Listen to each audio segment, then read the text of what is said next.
Vehicle service contracts are what we commonly think of as aftermarket warranties for your car in case major repairs are needed. But several people say a local company that sells those has stalled on its promises to pay. 7 investigator Heather Catallo has been digging into Infinite Auto Protection. Now the Attorney General is stepping in as well, directing them to stop what prosecutors call unlawful business practices. No one wants to be stuck with a pricey car repair bill. That's why John Caldwell wanted a vehicle service contract for his Cadillac SUV.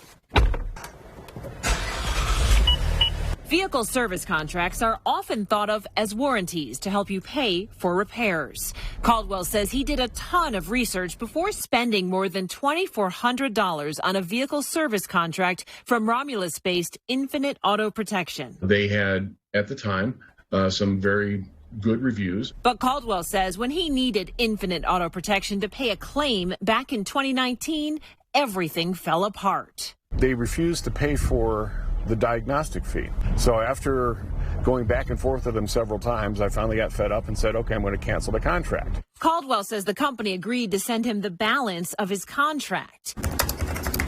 But despite countless emails and calls, they essentially ghosted me. After months of waiting, Caldwell says Infinite Auto Protection, which is also known as Opulent Marketing Incorporated, entered arbitration with him.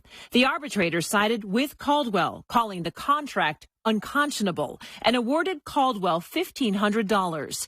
But Caldwell says they still did not pay. It's frustration more than anything, and they refuse to honor their very own contract. In fact, they refuse to provide services that are clearly spelled out in their contract. I was devastated. I was incensed. Alan Pfeffer says he also did his homework, reading reviews and checking for lawsuits before buying an Infinite Auto Protection vehicle service contract for his Audi. Thoroughly enjoyed it. The car was beautiful. It was a joy to get into until the turbochargers failed. Pfeffer says that repair bill was more than $11,000. I was shocked to find out how much it was going to cost. The next day I got a call from Infinite and they said we're not paying the claim. Pfeffer says he too tried to cancel his contract last May. So they were supposed to send me a check for $2,100, which hasn't come. So Pfeffer contacted the Michigan Attorney General, who says they've received more than 125 complaints since 2019 about Infinite Auto Protection. The AG just sent them this notice of intended action, directing them to immediately cease and desist from engaging in unlawful business practices. And that's not all. The 7 investigators have learned the state of California also issued a cease and desist order to Infinite Auto Protection, saying the company sold vehicle service contracts to consumers there without a license. Also, the owner of this BMW in Florida won a $26,000 default judgment against the company. The court will grant the request for civil contempt. Also, a couple in Colorado tried taking Infinite to court here in Michigan to enforce their $35,000 default judgment, but no one from the company responded to the court. Infinite Auto Protection did not respond to our attempts to talk to them at their Romulus office or on the phone.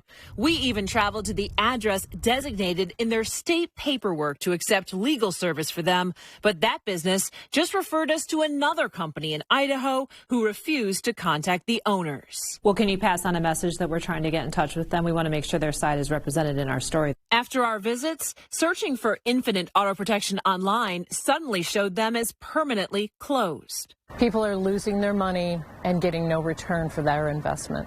Better Business Bureau President Melanie Ducanel says the Eastern Michigan BBB has received 336 complaints about Infinite. They also downgraded the company to an F, and they've been actively working with the Attorney General. To get prosecution, to potentially get resolution, and hopefully money back to those consumers who have been defrauded. It's unconscionable that they can do this and get away with it for so long and to so many people. It took months, but John Caldwell eventually got his money back. But the Attorney General says many other people are still waiting for their refunds. If you've had trouble with this company, the Attorney General's office would like to hear from you. We have information on how to get in touch with them at WXYZ.com. I'm Heather Catallo, 7 Action News.